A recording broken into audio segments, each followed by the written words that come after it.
Are your SIP payments getting cancelled?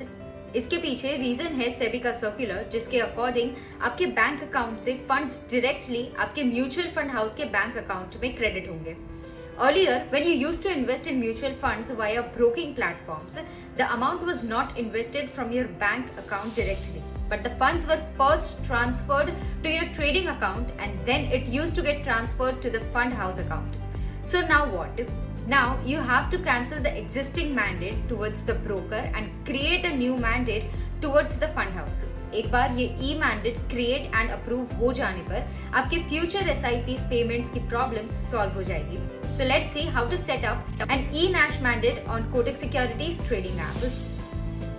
Your first step is to log in to Kotak Securities Trading App and click on More or Invest tab. Select Mutual Funds.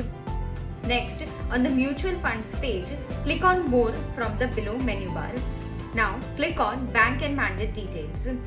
You will see the mandate request as expired. Now, regenerate the mandate tab. You will receive a link in your registered email ID. Verify that. Now, authenticate OTM submitted successfully.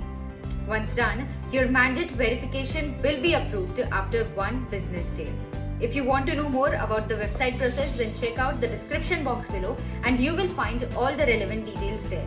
I hope this video was helpful for you and that our services makes investing a rewarding experience for you. अगर आपको कोई और doubts या queries हो, then please leave them in the comment section below and we will get back to you. Thank you and have a nice day ahead. Investments in securities market are subject to market risks. Read all the related documents carefully before investing.